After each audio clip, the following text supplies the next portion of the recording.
Do you solemnly swear or affirm under penalty of law the testimony you're about to give will be the truth, the whole truth, and nothing but the truth? I do. Thank you. Have a seat and then go ahead and switch up close to that microphone and you can speak to me.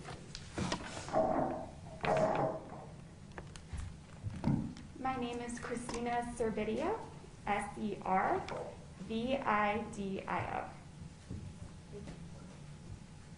Good morning. Good morning.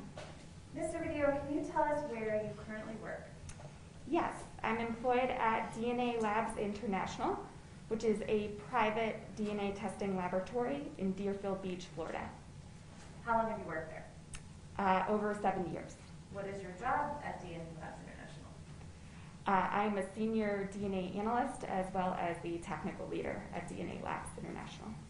Let's start with some background on your education and how you got into DNA. I have a bachelor's and a master's degree from the Catholic University of America in biomedical engineering. I also have a master's of science degree in forensic molecular biology from the George Washington University. And was there some additional training you received to become a DNA analyst and a technical leader? Yes, when you enter any DNA laboratory, you have to go through a training program before you were qualified to do any analysis on casework. That training program includes reading journal articles, doing supervised casework, taking exams, and things like that. Do you participate in continuing training each year? Yes, I do. What does that consist of? That consists of attending conferences, reading journal articles, and going to different trainings. Do you belong to any professional organizations? I do. Which ones? The American Academy of Forensic Science, and I am also licensed by the Texas Forensic Science Commission. Have you yourself given presentations or conducted training related to DNA work? Yes, I have. Have you been qualified as an expert before? I have. How many times? About 25 to 30 times. Regarding DNA Labs International, is that an accredited DNA lab? Yes, it is. Who is the accrediting body for that lab? ANAB, they are a national accreditation board, and they come in and audit our laboratory. And what that means is they look at everything we do in our laboratory, and they make sure it meets the standards that are set forth by different organizations. And how many different types of testing does DNA Labs International perform? Many different types. For each different type of test, are there specific ways that those tests are validated within your lab? Yes. How so? Whenever we get any kind of new technology at our laboratory, we have to do something that's known as validation. And what that means is we test different samples using that technology to find out what the limitations of that technology are. That has to be completed and reviewed before we're able to use that technology on casework. And for the analysts that are utilizing new technology, do they also receive training before they can come online and use that technology? Correct. They receive training as well as a competency exam, which has a known answer to the test or the reviewer. And at the end, they must get that correct answer prior to being signed off or approved to perform casework.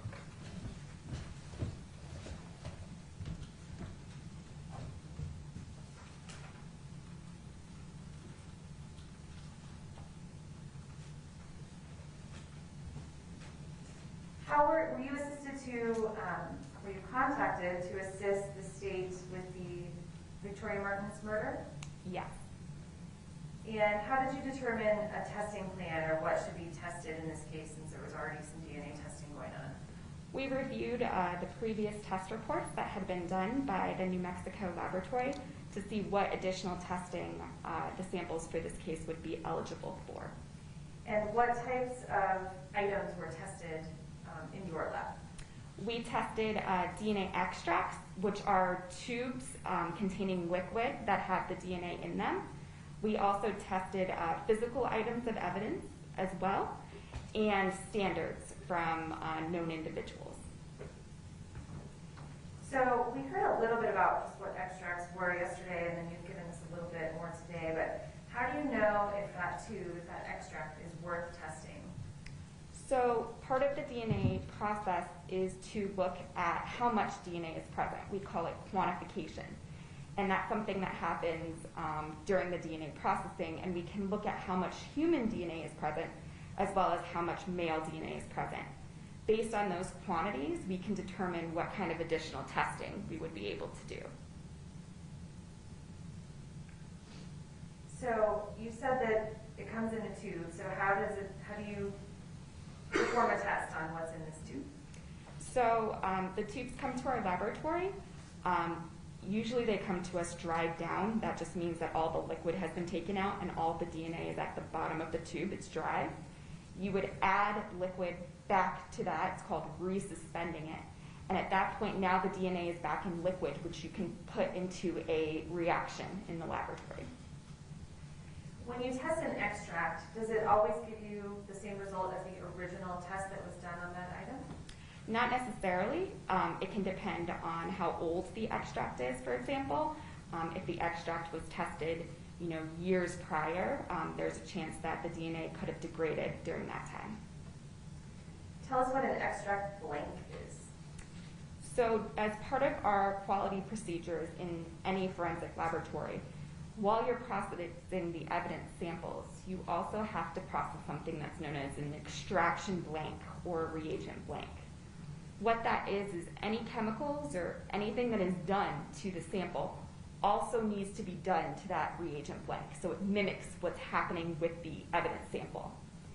At the end of processing, you want to get no DNA profile in that to show that there was no contamination or nothing occurred during the DNA processing steps. So it's a control, more or less? Yes, exactly. Can you explain how you screen a piece of physical evidence for DNA? We sterilize our bench area first, where we're going to analyze that item. By sterilize, we use a combination of bleach and alcohol to ensure that there is no DNA from anything else on that bench. We will then lay down a piece of what we call bench paper, so that way we're not having the item directly contact the bench itself. At that point, we will open the evidence item, examine it, note any stains that are present, and conduct any serology tests if necessary. Tell us what serology is. Serology is analyzing a piece of evidence for body fluids, such as blood, semen, or saliva. Are there presumptive tests to show you if those things might be there? Yes. And do you use those in your screening? We do. And once you have an area of interest, or you think you've found something you want to test, what types of tests are there available to you? Once we test for semen or saliva or blood, we take what's called a cutting or a sampling of the item for DNA analysis. Once we are processing something for DNA analysis, we are going to extract the DNA, and we are going to decide at that point, once we see the quantity of DNA, how that sample should be forwarded. And going to this case, our analyst yesterday from the state lab explained the types of kits or tests that she was able to use, but your lab has some different testing kits. Can you explain what, in this case, which kits or tests that you used? We used the Global Filer kit, the PowerPlex Fusion 6C kit, and the PowerPlex Y23 kit. Did you use any other technology or software in this case? We did. We used a statistical tool known as Starmix that helps to interpret complex DNA mixtures. Now, why did you use 3 different types of tests here? So for the Global Filer and the Fusion 6C kit, both of those kits are what are known as autosomal kits. That basically means they look at human DNA. So whether you are a male or a female, it would analyze DNA from both types of individuals. The PowerPlex Y23 kit, on the other hand, just looks at male DNA. So it would be able to, in essence, eliminate any female DNA because you would not see it, because females do not have a Y chromosome. All these kits were used because they are newer kits, they are more sensitive kits, than some of the previous kits that were online. So were you looking for the potential for an expanded set of results? Yes.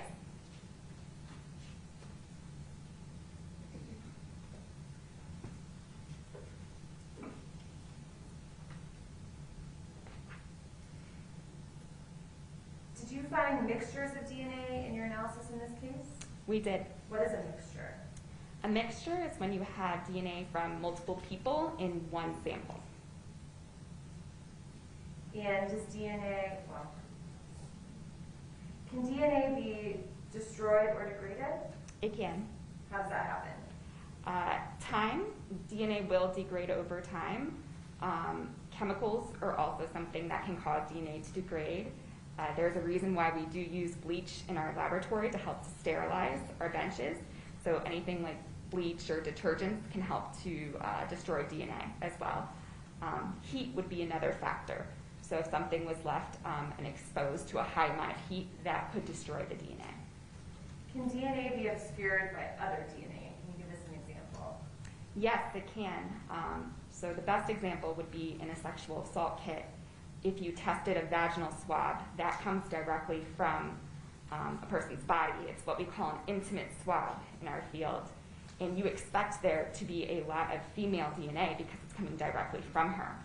So in that particular case, there could be the potential to mask DNA from other individuals just due to the overwhelming amount of DNA from that person. Can you tell us a little bit about genealogy? I've heard a lot about that. What is that? Genealogy is a newer technology in the field. Its purpose is to provide investigative leads when we have an unknown profile. It's commonly used for single source samples.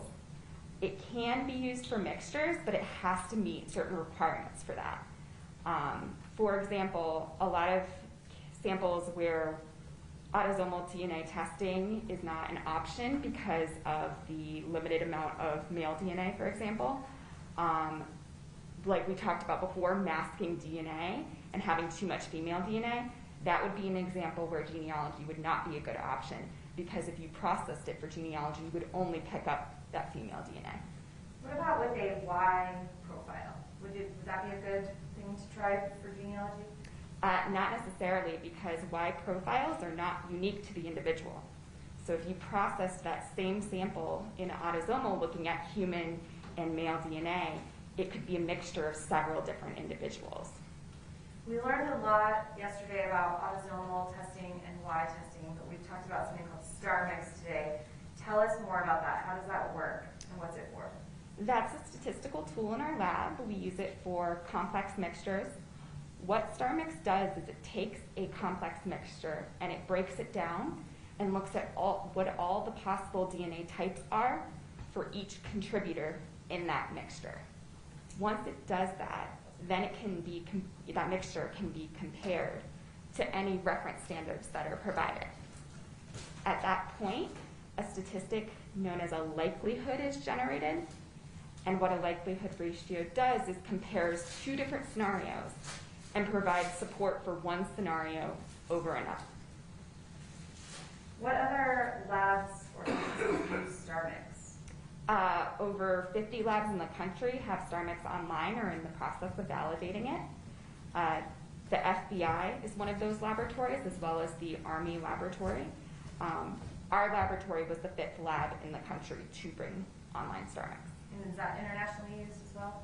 It is. It is used in Europe and Australia, as well as New Zealand. So this is a newer technology, but has Starmix been accepted in the scientific community? It has, and it's been in use in the United States since 2015. And we already talked about this a little bit, but Starmix was validated within your lab? It was. And is it validated in all the other accredited labs that it's used in? Yes. Your Honor, at this point I would move to qualify Mr. Video as an expert in the forensic science of serology and DNA analysis. No objection. She'll be permitted to testify in that capacity. Let's talk a little bit about the work that you did in this case. How many extracts of those little tubes? And let me back up a little bit. Well, no, I think we have it. So how many extracts did you test in this case? I believe there were about 20 extracts that we tested. And what about physical things, items? Oh, excuse me, sorry. I believe the extracts were about 20 to 30, and same with the physical items. I believe the physical items were about 20. And how did you, since you're in Florida, how did you receive all of these items? We received the items through FedEx. And were all the items sealed when you received them? Yes, they were. And were they in brown paper or plastic bags with the labels and seals and signatures all intact? Correct. Did you discover anything compromised about what was received? Not that we noted. And you talked a little bit about the protocols, but all of those were followed in this case? Yes, they were. Proper protective gear was worn when these samples were analyzed? Yes. For items? Yes. Mm-hmm. And once you tested items, do you write a report? I do. Were your reports reviewed? Yes, all of our reports go through what's known as a technical review process. That's when another analyst who is qualified in all the same technologies that I am reviews the report and the case file for accuracy and to make sure that all the findings are correct. Once that happens, we have a second technical review. So an additional analyst will also analyze the report, analyze the case file, and also confirm those results. Following that, we also have an administrative review, where a member of our admin staff will come in and they will look for any clerical errors like spelling and grammar. How many reports did you prepare in this case? 4 reports. And once you finished testing everything, how did you get those items of evidence back to New Mexico? We packaged all of them up and sealed them in a box and sent them back using FedEx, the same method that they were shipped to us in. Is that a normal practice, shipping evidence through FedEx? Yes, that's normal for our laboratory. Most of our agencies that we deal with submit evidence in that way. And you talked about some known standards. Did you receive standards from Victoria Martens, Fabian Gonzales, Jessica Kelly, and Victoria Martens, or were you able to produce standards? Yes, we were. So you produced your own standards? Yes, that's correct. Let's move to the actual items that you tested. So let's start with some items relating to Victoria's autopsy.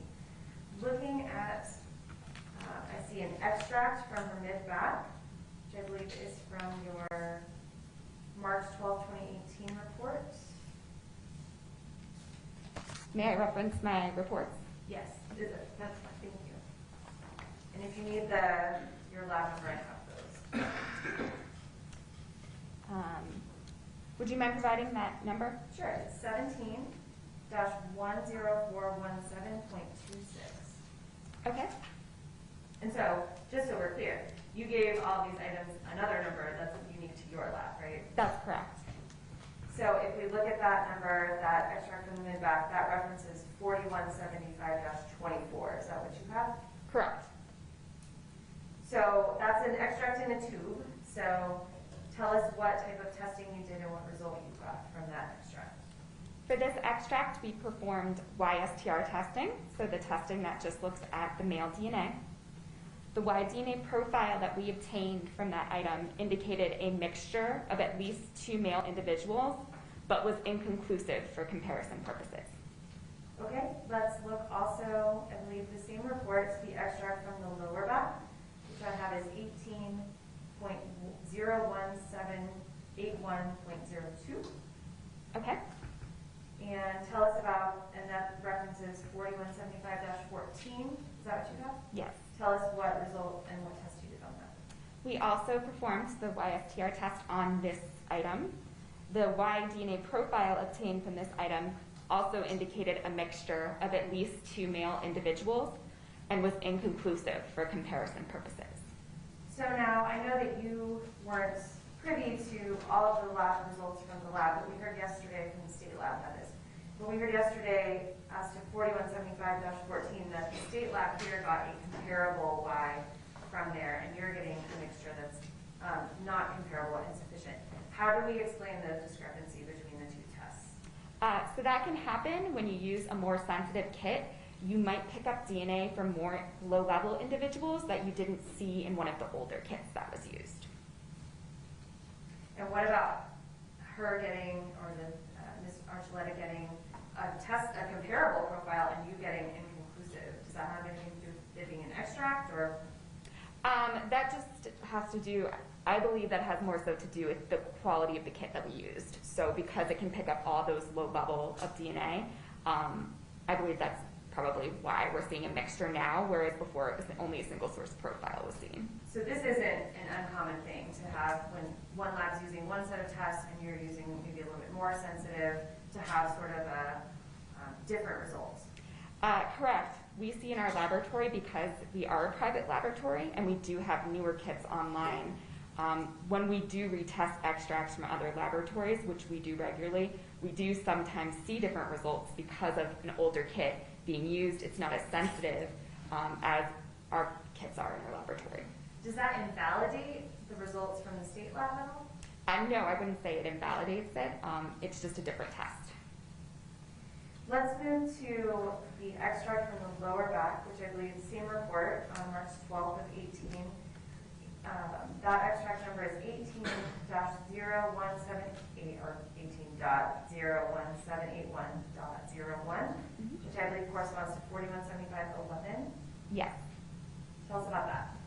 The Y-DNA profile that we obtained from that item indicated a mixture of at least 4 male individuals and was inconclusive for comparison purposes. Let's talk about the left-hand swabs, which is going to be January 17th, 2018 report.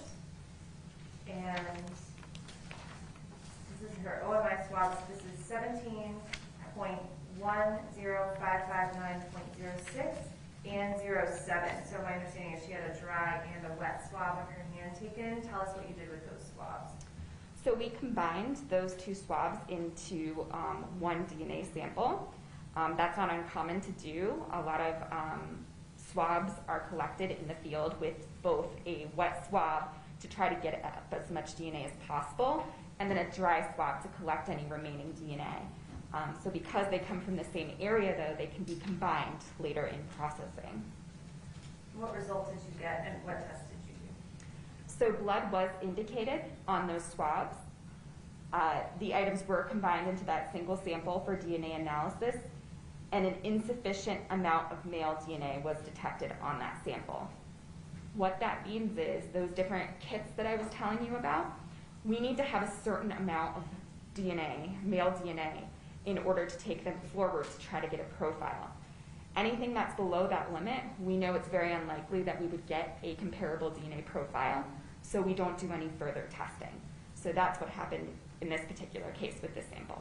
Now, we talked a little bit about that yesterday with Ms. Archuleta about you're still going to see some DNA there and maybe still get the graph, right? So can't you just compare some of the pieces that you see that look like they might be good, or what's the reasoning there? So for this was just insufficient overall. Now, if you had processed it, we were just looking for male in this case. So if you had processed it, you may have determined a female DNA profile. Victoria, did come directly from her. But because the male was not enough, that's why we didn't take it forward. So yes, if you had amplified that, you would have gotten the graph, or the electropherogram is what we call it. But because there was not enough male DNA, that's why we did not proceed. If you had gone forward and gotten that graph, is there times when that's still insufficient to compare? Correct. Actually, the previous results we were discussing, when I said inconclusive for comparison results, comparison purposes, that means that generally there's either not enough information, or there's too much information, there's too many people, or it's too complex for us to do any further analysis. We determine that before any comparisons are made. So when I say it's inconclusive for comparison purposes, I determined that looking at the evidence, and no comparisons can be made to anyone. What's the danger of comparing something like that? That's something that's not done in our field. We have strict guidelines that say that it shouldn't be done. The reason why is we would never want to introduce any kind of bias into our analysis. So we always analyze the evidence profile first, make any kind of determinations we can prior to that comparison if the sample is deemed suitable for comparison. And what do you mean by bias? We wouldn't want to later on say, oh, well, I kind of see the suspect could be here, so now I think it's suitable for comparison. We want to determine that ahead of time, and then if it's inconclusive, we know, okay, we can't look at it. It's not suitable. Let's move to, I believe we left off on left-hand swabs, so right-hand swabs, which is also January 17th, and that's 17-10559.04 and 05. So again, was this a combination of the wet and dry? Yes, it was. And tell us about your results. Blood was indicated on both of those sets of swabs. We did combine those items into a single sample for DNA analysis.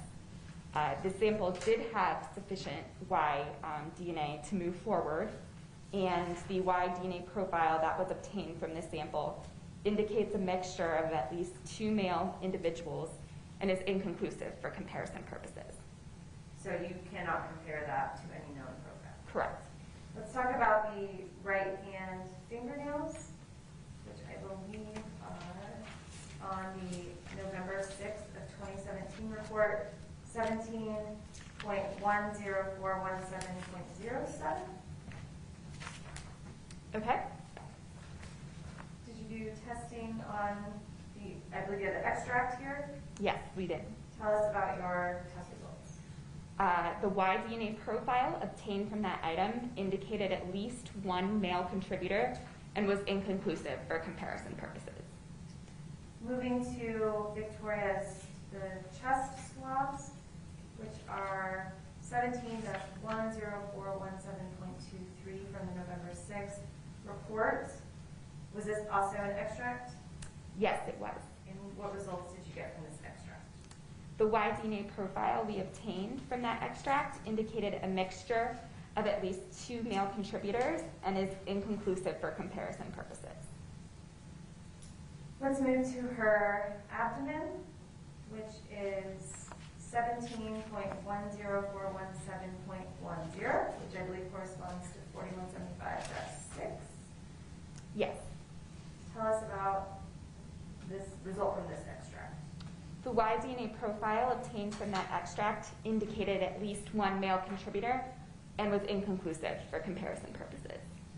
There was also a swab, or an extract from the swab of her left thigh, which I believe is on the January 17th, 2018 report.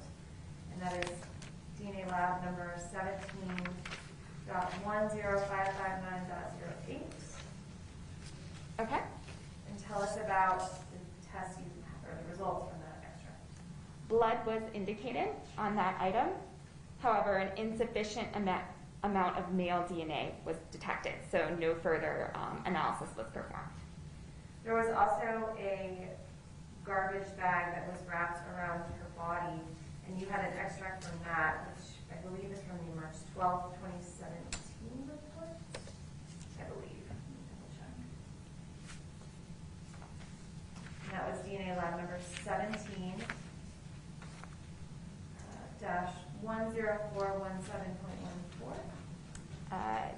Yes, I believe that was in the November 6th, 2017. November? I'm sorry. Yes. No, you're fine. The Y DNA profile obtained from that item indicated at least 1 male contributor and was inconclusive for comparison purposes. Moving to some of the items that you tested from the scene, and let me back up a little bit. You received a lot of items in this case, and we're just sort of condensing down to the sum of the results. Is that fair? So Yes. You did more testing than we're talking about today. Yes. So moving to the items from the scene, there was I believe it's labeled the Disney comforter, and this was in, I think we started in November 6, 2017, and this you actually had the comforter. Is that right? That's correct. And so tell us about how you process this actual item instead of an extract, and what results you got. So for this item, we opened it on our bench like we were talking about earlier, and we collected 2 different samples from this item. So one was a stain on the side that had the fairy design on it, is what we called it, and one was collected from a stain on the floral side. So there were 2 sides to this comforter. For the stain on the fairy side, an insufficient amount of male DNA was detected on that sample, so we did not process that any further. And for the stain on the floral side, we did obtain enough male DNA to do YSTR testing, and the Y-DNA profile indicated at least 3 males contributors and is inconclusive for comparison purposes. Was there an additional test in January of 2018 on the floral side again?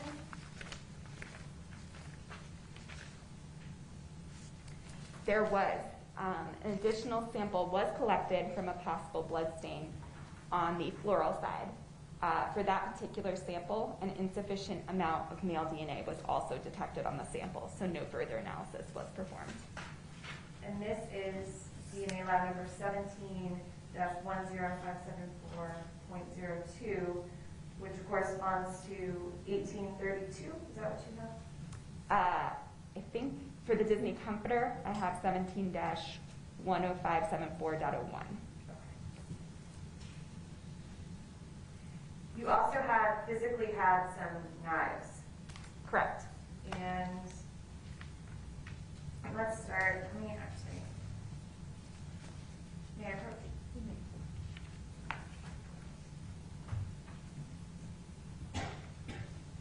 I'm going to show you what's been marked for identification of states 323. Do you recognize that photo? I do. What is that photo? That is a photo of a knife that was processed at our laboratory. We had designated it 17-10577. And did it have some markings on it from a previous lab's testing? Yes, it did. And was that marking 1834F? Yes. Your Honor, this evening with permission of what's been marked for identification of states 323. No objection. 323 will be admitted. May I publish? You may. I'm going to put this up. It should be on that screen right next to you. So this is one. So did you receive a bunch of knives in this case? We did. And did you process lots of knives, all of the knives? We did examine them all. And I'm saying process. Examine is my better word. So you examined all the knives, and there were 2 of interest. Correct. This is one of them, right? Yes. Tell us about what you did to this knife and what results you got. So for the first report, we did test the knife for blood, and no blood was detected on that item. We sampled an area of the blade of the knife, and the partial DNA profile that we obtained from the blade indicated 1 female contributor and matched the DNA profile from Victoria Martens. So once we get a match like that, we need to associate a statistic with that.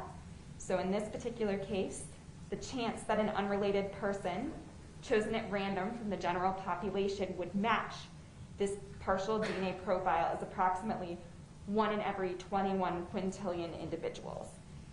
We were also able to exclude Fabian Gonzales, Michelle Martens, and Jessica Kelly from that partial DNA profile. Can you tell us about the second sample, which I think was January of 2018?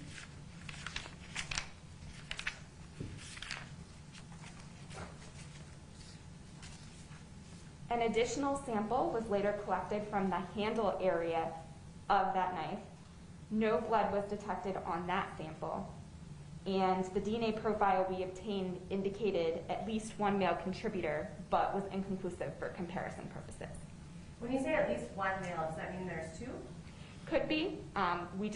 Because this was an autosomal DNA profile, there is a location, it's called a sex determining location, that looks for just whether there's an X or a Y in the profile or both.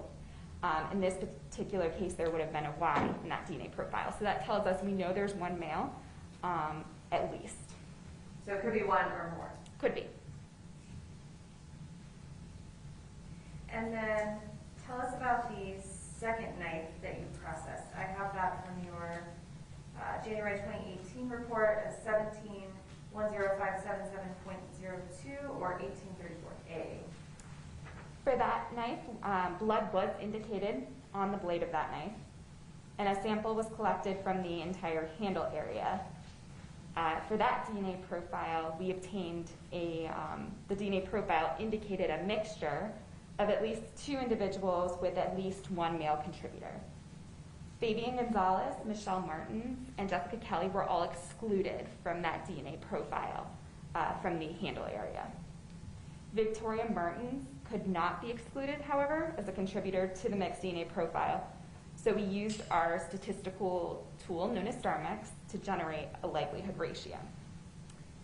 The DNA profile we obtained from that sample is approximately 24 quadrillion times more probable if the sample originated from Victoria Martens and 1 unknown person than if it originated from 2 unknown persons.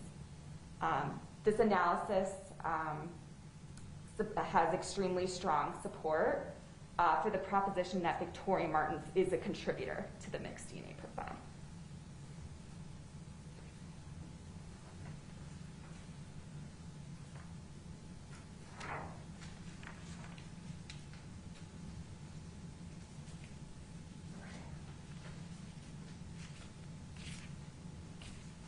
Going back to an item from the Office of the Medical Examiner, there was a shirt with Victoria's body, or on Victoria's body, that I have listed as your number 17.10576, which I believe is from the original report as November of 17, and then again in January of 2018.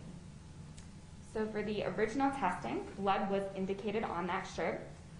A sample was collected from the upper area of the shirt, avoiding possible blood stains of the sample, or of the item, excuse me. Why did you do that? We do that in order to try to see what other DNA is there on that item other than blood. So blood or body fluids tend to overwhelm the sample. If you think back to the vaginal swab example I gave, where if you have so much DNA from that one person, it might overwhelm any other DNA you have on that item. The same could happen for blood. We know that blood typically has a good deal of DNA in it. So that's why we were avoiding the bloody areas. We didn't want to pick up the DNA profile from the blood. We wanted to see what other DNA was on that particular item. Although we avoided the possible blood stains, blood was still indicated on the sample that we collected.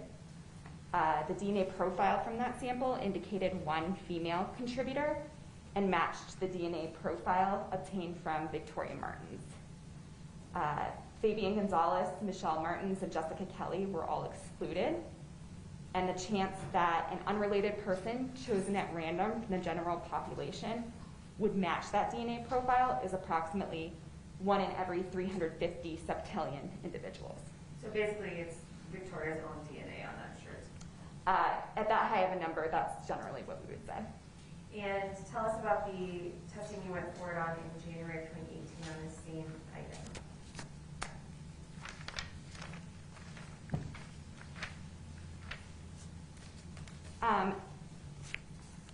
So that same extract that we processed originally, we also tested it in YSTRs because we had already known that we'd gotten Victoria's profile, so we wanted to see what other Y DNA we could get from that particular item. The Y DNA profile obtained from that sample indicated a mixture of at least 4 male individuals and was inconclusive for comparison purposes. Let's talk about some clothing taken from Jessica Kelly, which I think originally was tested in November of 2017, and then again in January of 2018. And that's a blue tank top labeled 17.10560.01. Blood was indicated on that item.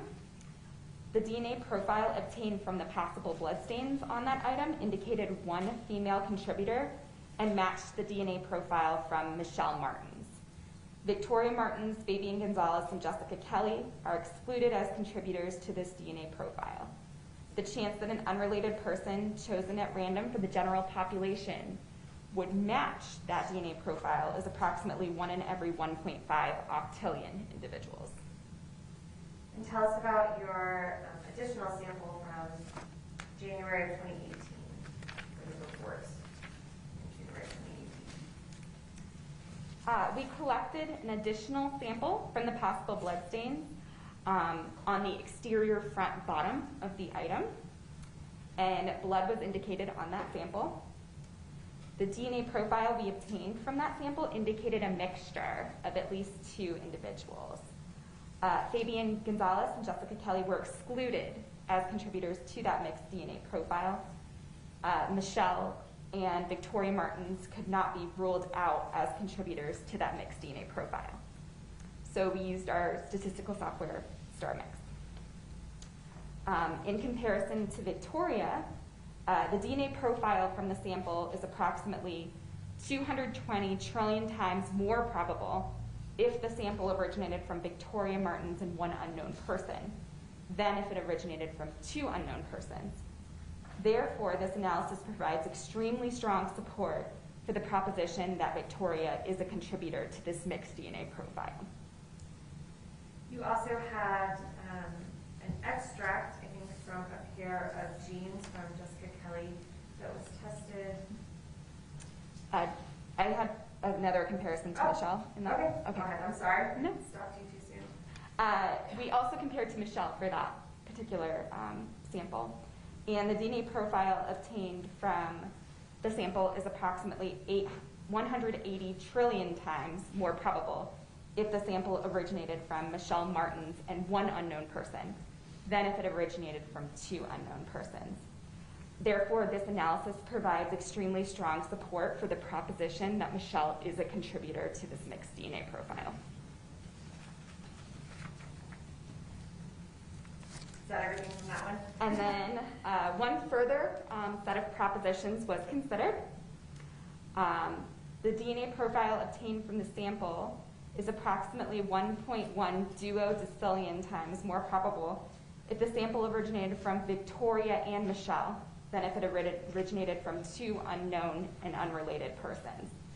Therefore, the analysis provides extremely strong support that for the proposition that Victoria and Michelle are contributors to this mixed DNA profile. When you're talking about propositions, how do you determine which propositions to ask the software to consider? So we determine propositions based on information we have at the time. So if someone's excluded, we don't need to run them in our Starmix program. We can outright exclude them.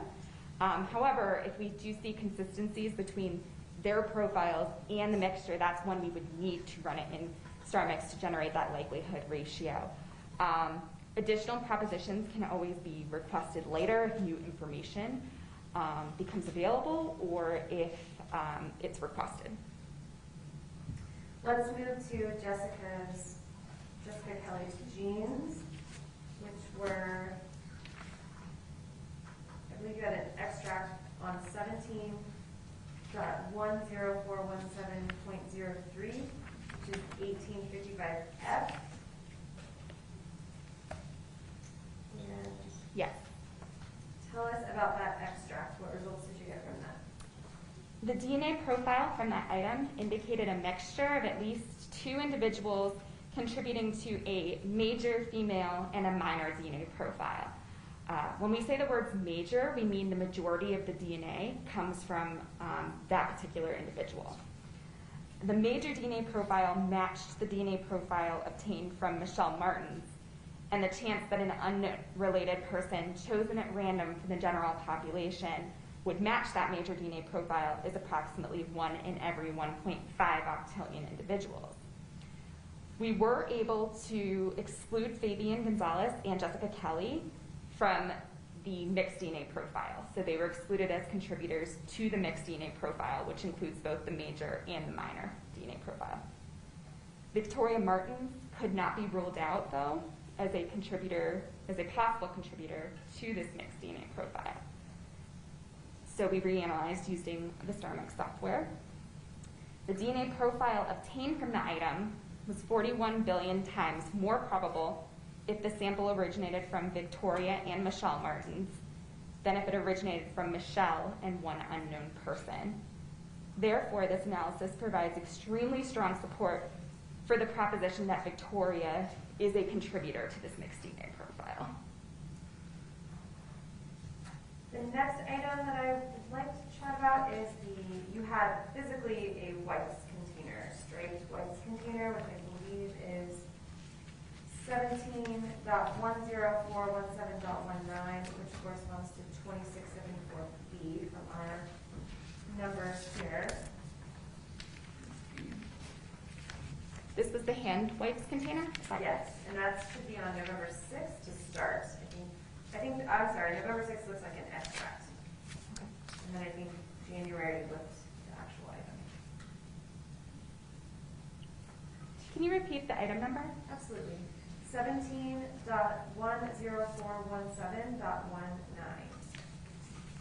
Thank you.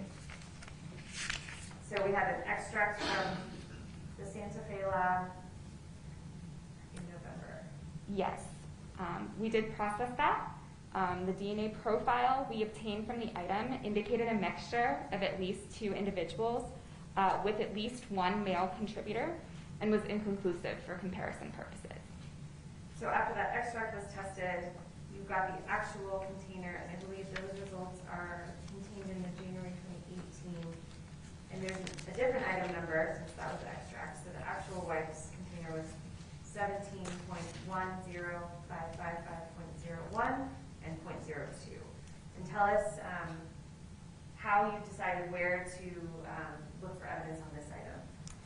So blood was indicated on that item. So we collected 2 samples. There was a strap on the item, so we tested that particular area to see who may have come into contact with that item. And then we also tested the exterior top lid as well, the lid that you can open to get to the wipes.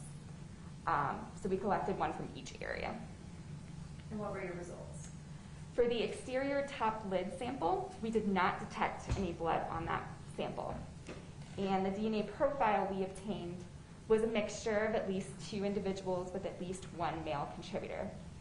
Victoria Martens, Fabian Gonzales, Michelle Martens, and Jessica Kelly could not be ruled out as possible contributors to that mixed DNA profile. So we ran 4 sets of propositions, 1 including each of them in the Starmix software. The DNA profile obtained from the sample is approximately 480 billion times more probable if the sample originated from Victoria and 2 unknown persons than if it originated from 3 unknown persons. Therefore, this analysis provides extremely strong support for the proposition that Victoria is a contributor to the mixed DNA profile. Next, we compared to the DNA profile from Fabian Gonzales. The DNA profile that was obtained from that sample is approximately 110,000 times more probable if the sample originated from 3 unknown persons than if it originated from Fabian and 2 unknown persons. Therefore, this analysis provides very strong support for the proposition that Fabian is not a contributor to this mixed DNA profile. Next, we analyzed comparing to Michelle Martens. The DNA profile obtained from the sample is approximately 11 times more probable if the sample originated from Michelle and 2 unknown persons than if it originated from 3 unknown persons. Therefore, this analysis is uninformative in relation to Michelle. It does not give support for either proposition. Lastly, we compared to Jessica Kelly. The DNA profile obtained from the sample is approximately 19,000 times more probable if the sample originated from 3 unknown persons than if it originated from Jessica Kelly and 2 unknown persons. So the analysis provides very strong support for the proposition that Jessica Kelly is not a contributor to this DNA profile. Okay, and then next, that was the lid, right? So Correct. the strap. For the strap, no blood was detected on that sample, and the DNA profile from the sample indicated a mixture of at least 3 individuals with at least 1 male. Fabian Gonzales and Michelle Martens were excluded as contributors to this mixed DNA profile. Victoria Martens and Jessica Kelly could not be ruled out as possible contributors to the mixed DNA profile. So 2 sets of propositions were considered. In relation to Victoria, The DNA profile obtained from the sample is approximately 7.1 quadrillion times more probable if the sample originated from Victoria and 2 unknown persons than if it originated from 3 unknown persons. This analysis provides extremely strong support for the proposition that Victoria is a contributor to this mixed DNA profile. When comparing to Jessica Kelly, the DNA profile obtained from the sample is approximately 120 million times more probable if the sample originated from 3 unknown persons than if it originated from Jessica Kelly and 2 unknowns. Therefore, this analysis provides extremely strong support for the proposition that Jessica Kelly is not a contributor to this mixed DNA profile. Moving on to there were some books also, and I think we physically have the books. That is DNA lab number 17.10558.01, and Yes, we did physically have the book for this item. okay, so this is the faith-to-faith book. Is that how you have it labeled? Yes. Tell us about the results and where you tested this item. So 2 samples were collected from this item and combined into a single sample for DNA analysis. One was from a possible blood stain on the exterior front cover of the book, and the other was from a possible blood stain on the unbound side of the book. And no blood was detected on these samples that we collected. The DNA profile obtained from that sample was a mixture of at least 2 individuals, and Fabian Gonzales and Michelle Martens were excluded as contributors to that mixed DNA profile. Victoria Martens and Jessica Kelly could not be ruled out as possible contributors to the mixed DNA profile. The DNA profile from the sample is approximately 1.1 quadrillion times more probable if the sample originated from Victoria and 1 unknown than if it originated from 2 unknowns. Therefore, the analysis provides extremely strong support for the proposition that Victoria is a contributor to the mixed DNA profile. The DNA profile obtained from the sample is approximately 50 billion times more probable if the sample originated from Jessica Kelly and 1 unknown than if it originated from 2 unknown individuals. Therefore, this analysis provides extremely strong support for the proposition that Jessica Kelly is a contributor to the mixed DNA profile. We also ran one additional proposition considering both Victoria and Jessica Kelly.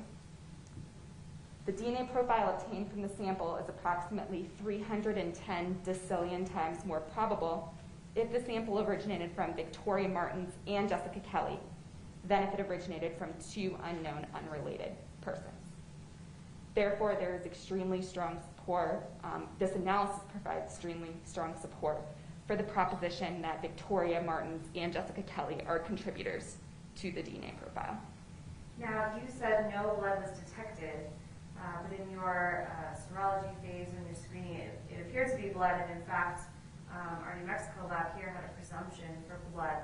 Can it still be blood even when your test didn't show a presumption for blood or no blood indicated? Yes, that's possible. With our blood testing, it could be, if you don't have get enough sample, then that could show a blood negative result. And different laboratories use different presumptive tests as well. Presumptive means, basically it stands for preliminary. It's a preliminary test to see if it's blood. So it is possible to get differing results. Does age or the drying of the sample, can that also contribute to this presumptive test showing? It can. It is possible to still get a blood positive stain from old stains. We do process cold cases where we have blood stains from the 70s or the 80s and we're still able to get a blood positive result, but it definitely can have an impact. And then same with drying. If it's a dried blood stain, it can be harder to get the blood transferred to the swab as opposed to something like a fresh stain. Let's talk about the jumpsuit or jumper belonging to Victoria Martens that was found in the kitchen trash can, which is DNA lab number 17.10561.01. And I believe you had the actual item, and that was tested in November of 2017. That's correct. We collected two samples from this particular item. One was from the exterior of each strap, and one was from the exterior bottom outside portion of the jumpsuit. Why did you choose those two locations? I believe that those were the two locations where contact was suspected. For the exterior of each strap, the DNA profile we obtained indicated a mixture of at least 3 individuals contributing to a major female and a minor DNA profile. And there was at least 1 male contributor in the mixed DNA profile. The major DNA profile did match the DNA profile from Victoria Martens, and the chance that an unrelated person chosen at random from the general population would match that major DNA profile is approximately 1 in every 350 septillion individuals. Fabian Gonzales, Michelle Martens, and Jessica Kelly could not be ruled out from the mixed DNA profile. So we ran propositions considering each of them. The DNA profile that we obtained from the sample failed to produce conclusive results when we compared to Fabian Gonzales, when a proposition of 3 overall contributors, including Victoria Martens, was considered. What that means is the software could not consider Fabian as part of that mixture when we were interpreting it as 3 overall contributors.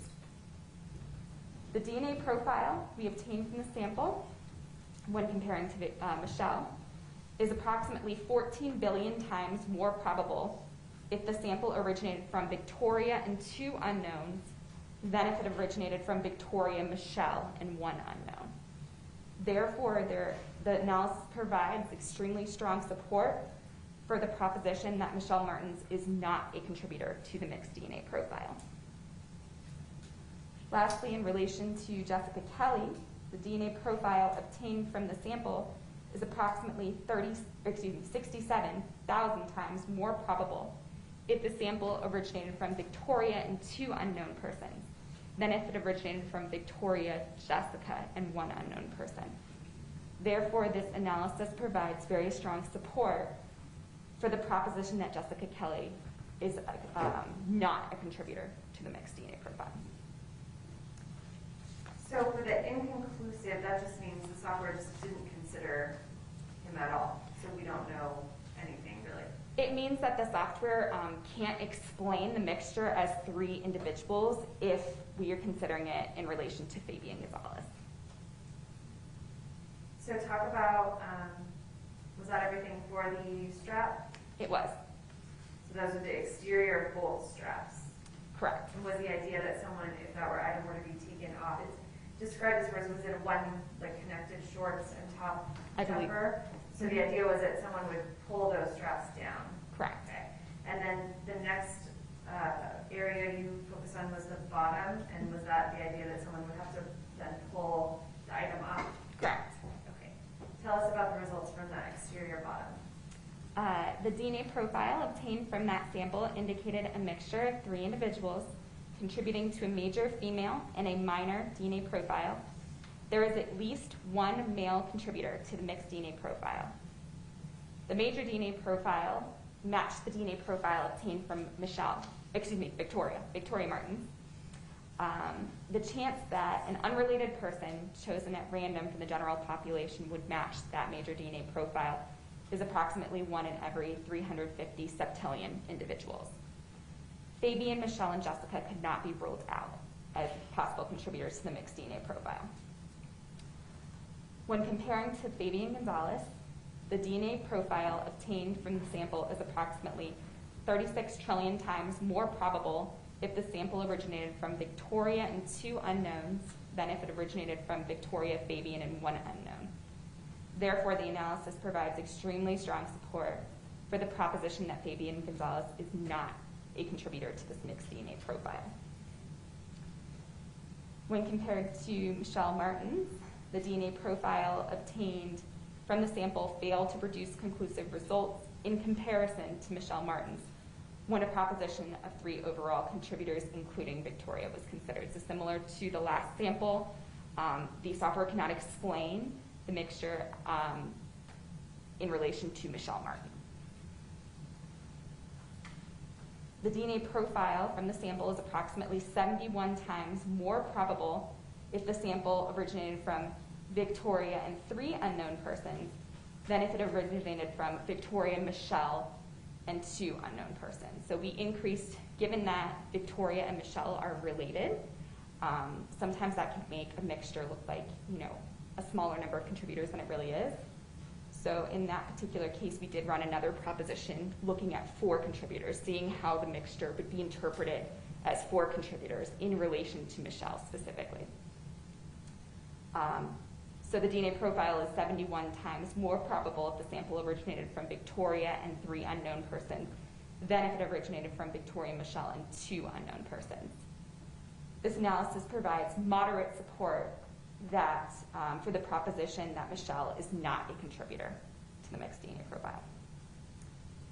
And lastly, we compared to Jessica Kelly, and the DNA profile obtained from the sample was approximately 10 times more probable if the sample originated from Victoria Martens, Jessica Kelly, and 1 unknown person than if it originated from Victoria and 2 unknown persons. Therefore, there is slight support that Victoria, Jessica Kelly, and 1 unknown person contributed to the mixed DNA profile, rather than Victoria and 2 unknown persons. So I'm hearing these words, slight and strong and extremely strong, and I'm probably getting them wrong, but how are those sort of determined? What's the meaning behind those? So the purpose of those different levels of support are to kind of equate a verbal scale, is what we like to call it in our field, to a numerical value. So those numbers you keep hearing, 10 times, 71 times, that is your likelihood ratio. But what does that mean as far as support? So that's why the verbal scale was established. Anything over 1 million is extremely strong support, and that's the highest level of support that you can get on our scale. And what about for slight support? Is there a range for that? There is a range for that. I don't recall at this time, but there is a range for that. And it's on like the lower end, so slight would be the lowest level of support, moderate, very strong, and extremely strong. And extremely strong is over 1 million. Over 1 million. So some of these numbers we've heard are like numbers I can't say. So is that? Yes. So anything, that's why those are all extremely strong support. If anything, once it hits 1 million, as far as the likelihood ratio, that would be on the scale as extremely strong support.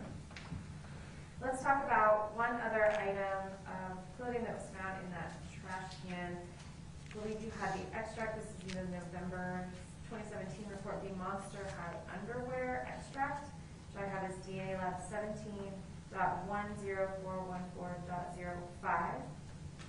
Tell us about the results from that extract.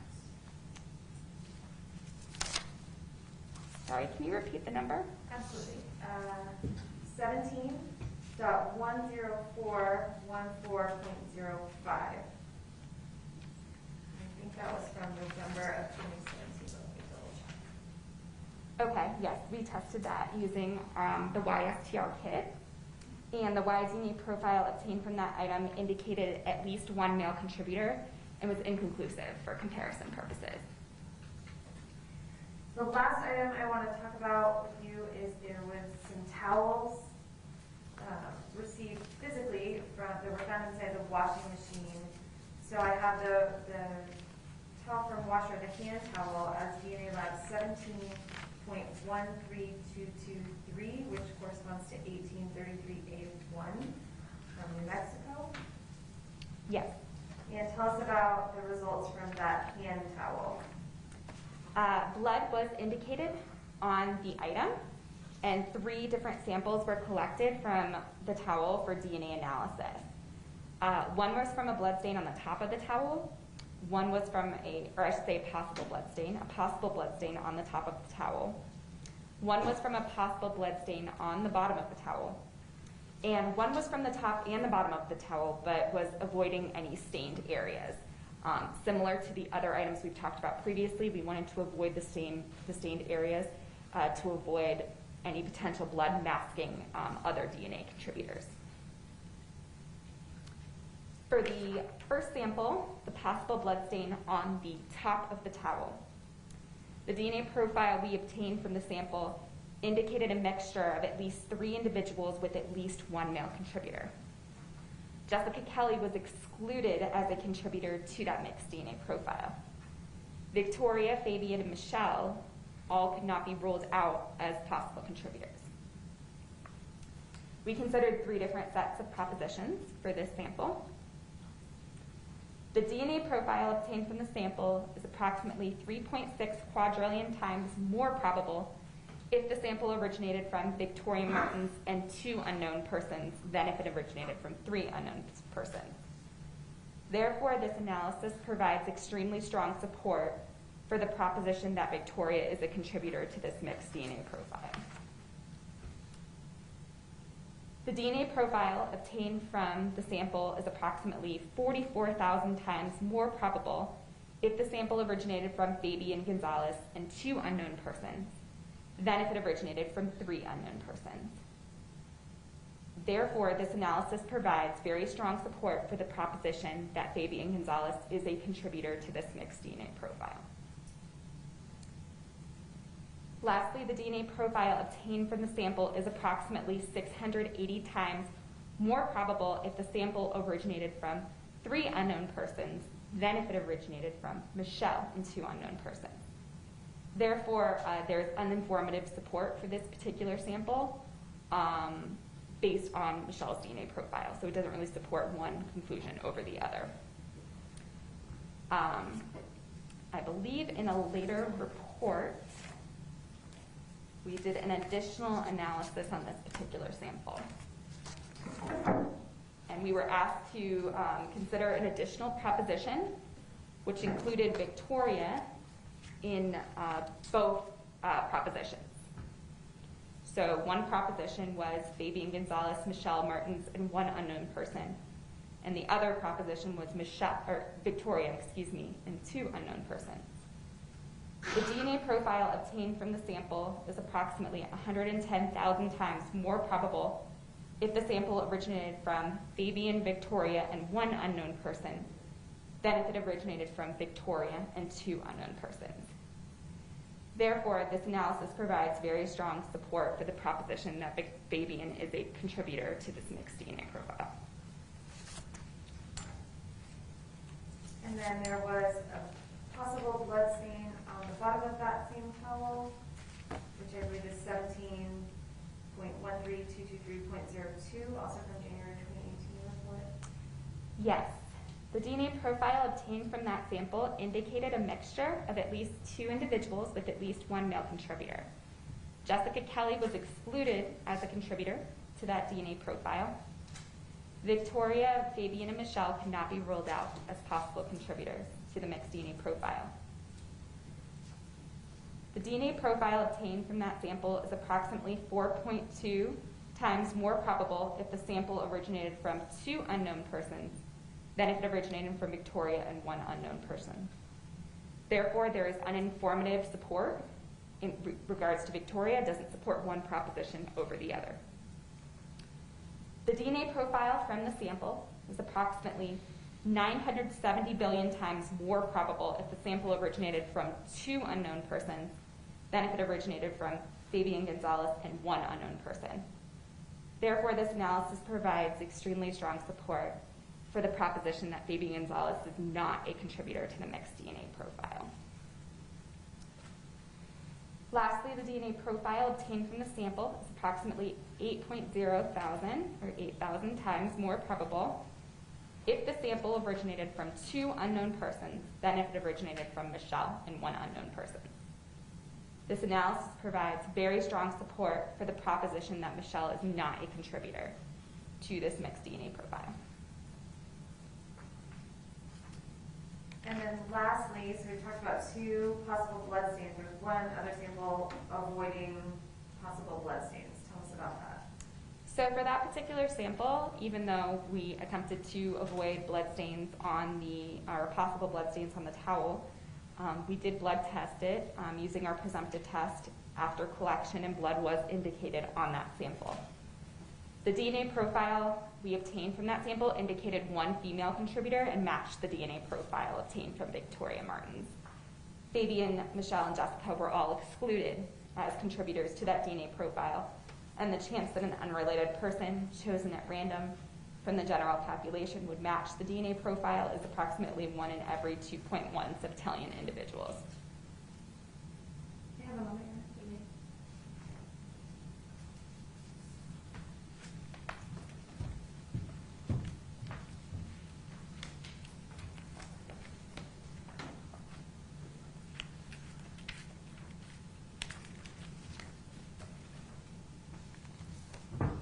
Your Honor, the state will pass the witness. Jury, do we need a break before cross? Does anyone need a break? Okay. Oh, I'm sorry, Judge. Before I pass the witness, one just final thing. I apologize. May I approach the witness, Judge? Mr. Video, I'm handing you what's been marked for identification as states 324. Do you recognize that? I do. How do you recognize that? This is a copy of a chart that was created and summarized the DNA results that we obtained in this case. And you've reviewed those results? I have. And those results are consistent with your testimony here today and your findings in this case? Yes. I would move for admission of states 324, Your Honor. No further objection. 324 will be admitted. Thank you. I'll pass the witness now, Your Honor.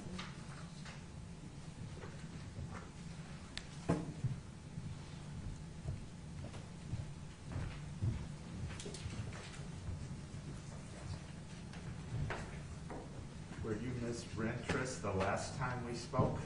I may have been. Congratulations. Thank you. Now, how much money did the state of New Mexico pay for DNA laboratories?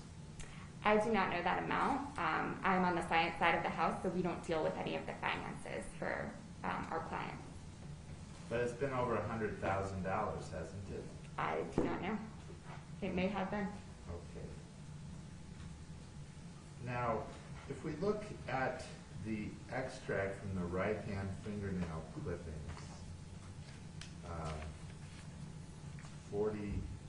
17-10417-07,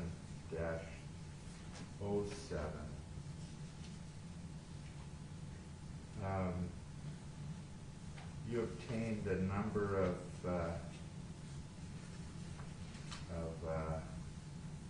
male. What were your results from the right hand? From that particular sample, we had a Y-DNA profile indicating at least one male contributor, and it was inconclusive for comparison purposes. Okay. Now, as to the faith-to-faith book, there is, and that's 17-10558.01 in your second report. There's extremely strong support that Jessica Kelly and Victoria Martens contributed to the mixture as opposed to two unknown individuals. Correct. And in fact, the odds are 310 decillion to 1. The DNA profile obtained for the sample is approximately 310 decillion times more probable if the sample had originated from Victoria and Jessica than if it originated from two unknown, unrelated individuals. Okay. Now, my understanding is the right-hand swabs contained at least 2 males. Can you please give me an item number for that? I just have from your deposition, you said that on page 29, but I couldn't find the number.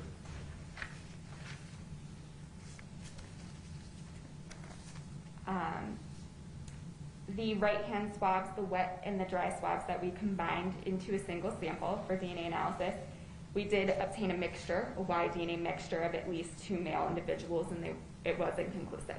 Okay, so at least 2 males on her right hand. Correct. All right, let's look at her blanket, which was 10562.01.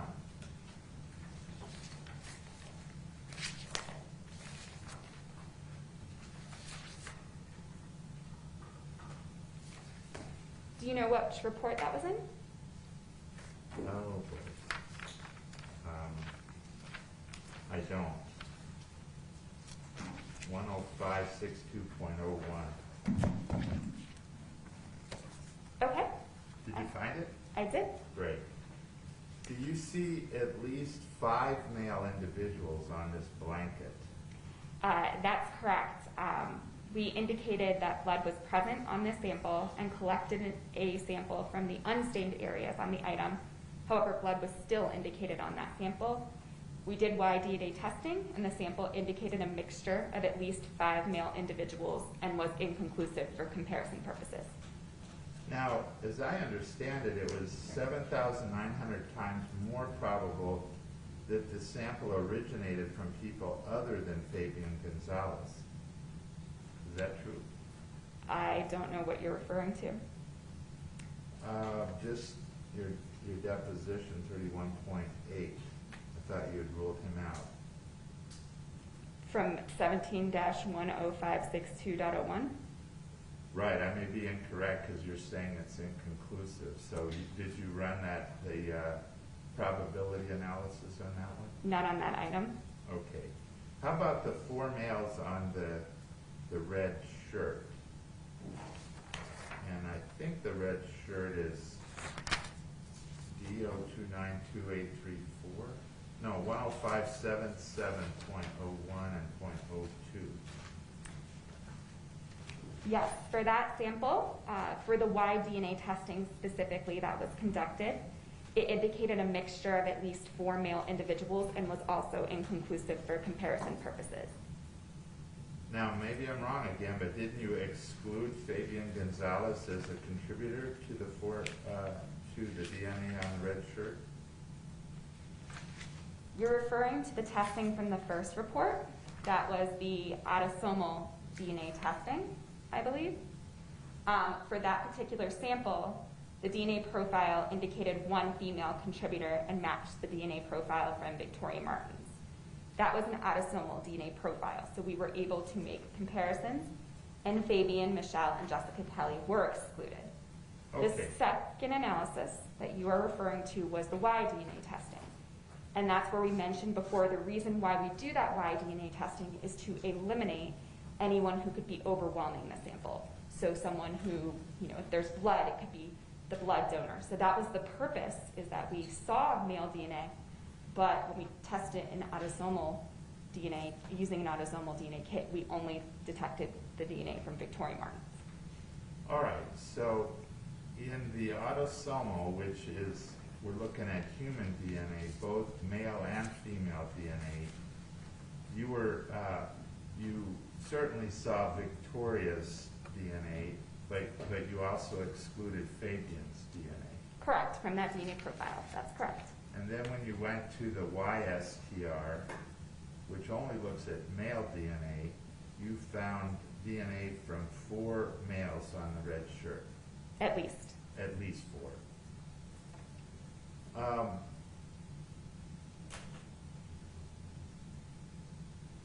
Now, I guess we should go through some of these others from this 324, which is that DNA results. Mm-hmm.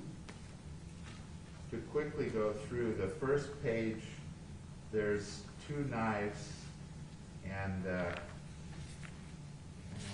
yes, is it 1 knife and you test it on 2 sides because it's got a .02 and a .01. And I think Exhibit 323 is that knife. Oh, I get it now.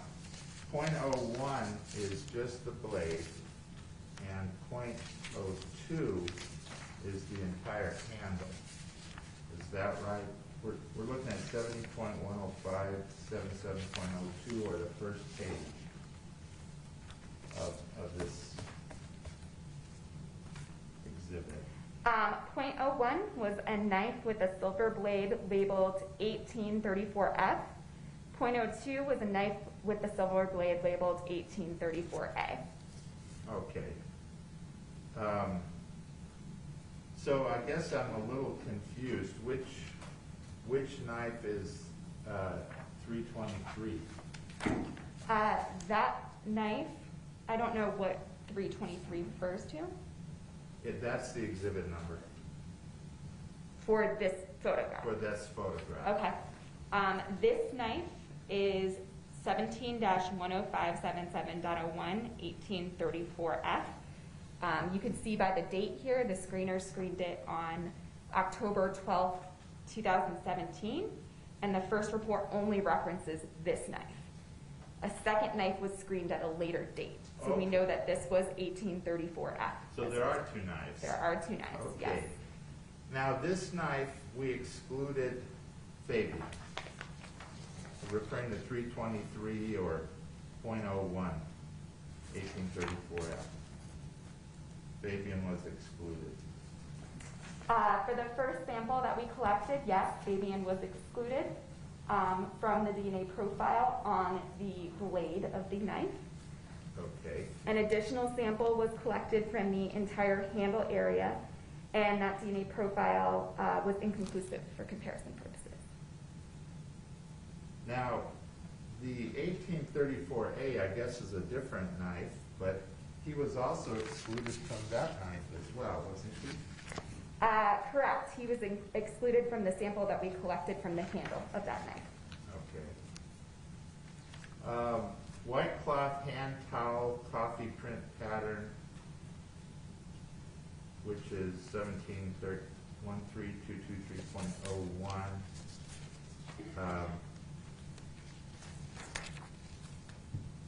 That is the one item, I think, where Fabian appears to be a contributor to the mixture. Is that right? There was very strong support for the proposition that he is a mixture, or is a contributor, excuse me, to the mixture. Right. Now, you found a blood stain as well, but it's not Fabian, it's not Michelle, and it doesn't appear to be Victoria either. Isn't that true? The results, if you're referring to the blood stain on the bottom, right. The results were uninformative for Victoria, so neither proposition was supported, and there was extremely strong, the analysis provided extremely strong support for the proposition that Fabian is not a contributor, and very strong support for the proposition that Michelle is not a contributor. So we don't know who this blood belongs to, or whether this rag, white cloth, hand towel, what its relationship is. We can't identify whose blood it had to do with. I didn't have any further items to compare, or standards to compare, so. Okay. Mm-hmm. And then if the next item on this exhibit looks like white hand towel, excluded Fabian. Now it has a lot of the same numbers except it's a .03. So what's the difference between this white hand towel and the other two? All of these samples were collected from the same towel. Okay. The three different numbers refer to where on the sample, or where on the towel the item was sampled. So .01 refers to a possible blood stain on the top of the towel. .02 refers to a possible blood stain on the bottom of the towel. And then .03 refers to the top and the bottom of the towel that was sampled, avoiding possible blood stains. But all three came from the same towel. Understood. And as to 3, which is the whole towel not looking at the blood, you excluded Fabian. Yes, we did exclude Fabian from that DNA sample. We did, when we tested that sample that was collected, we did indicate there was blood present, even though we tried to avoid it. Okay.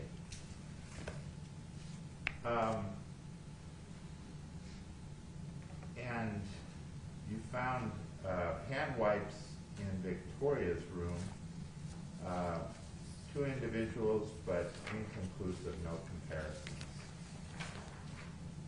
And that's 104.17.19. That's referring to the extract that we received from New Mexico. For that, we did obtain a mixture of at least 2 individuals with at least 1 male, and it was inconclusive. And it's 10555.01, the next in the line.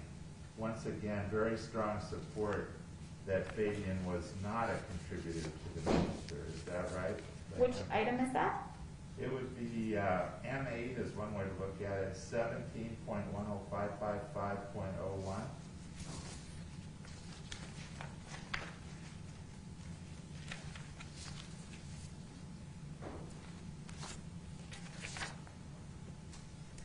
Fabian was excluded from the sample from the entire yellow strap from that item. That was the hand wipes container.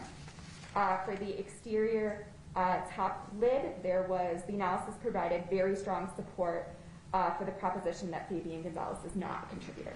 Okay. So you can't exclude him, but it's very strong evidence that it was not him. Correct. Okay. The hand wipes swab, I guess it's the same hand wipes, but a different area. And you're not actually receiving these physical objects. You're receiving a test tube that has dry DNA inside of it. For the results you and I were just discussing, that was from the physical hand wipes container. Okay. Some of these came as a test tube and others came as the physical object. Yes, that is correct. Thank you.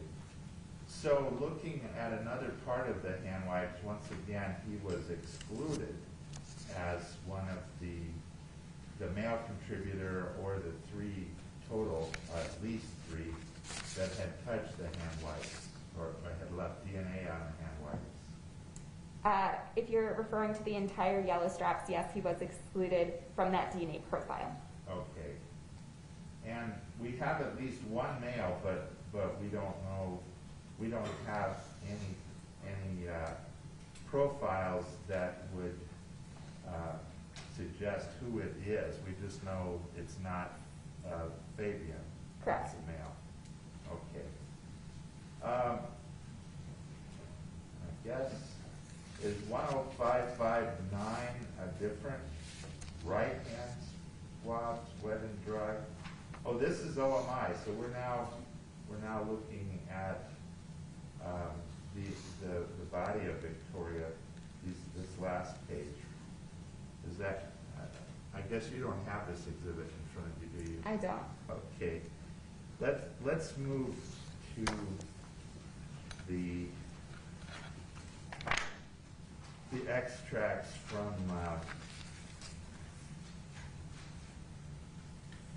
the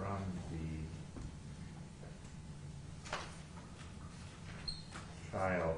And I guess the first thing I want to do is show you what's my next number. Is it N? N as in November?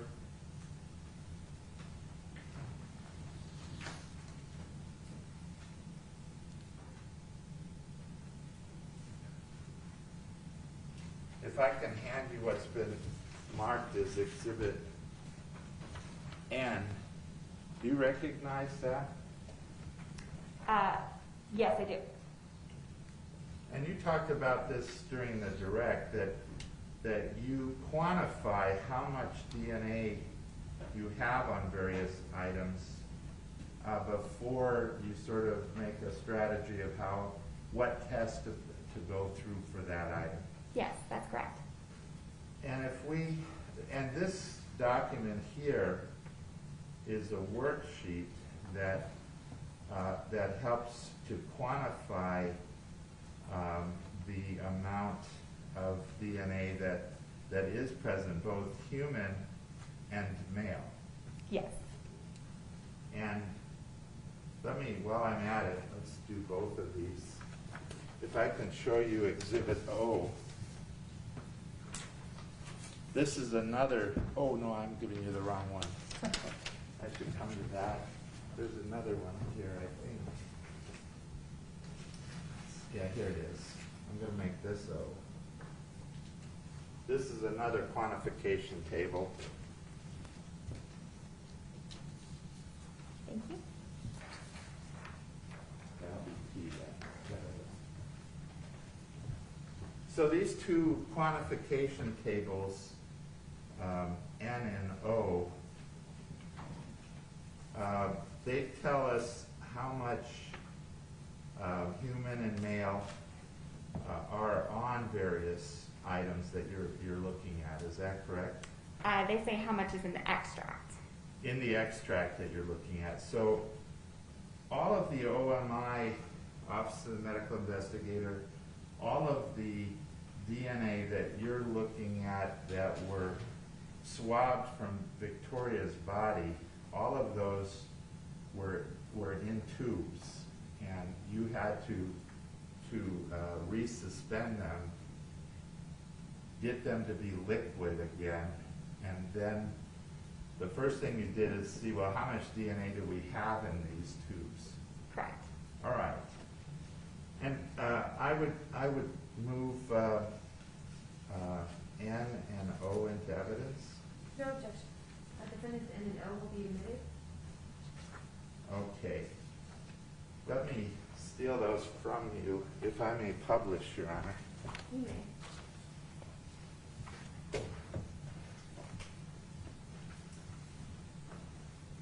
So these are some of the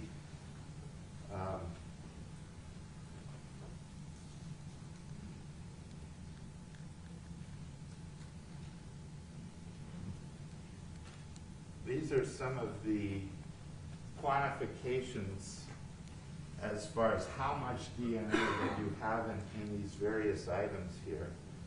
And some of them that we're going to look at in a minute is there were, I believe, 10417.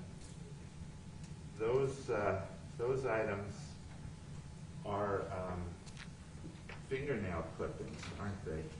Yes, they were labeled as extract from right hand fingernail clippings. All right, and as we see these numbers, the human, and that means male plus female, for example, 10417.08 or 07 is a good one. You have 7.96 nanograms of human. Yes.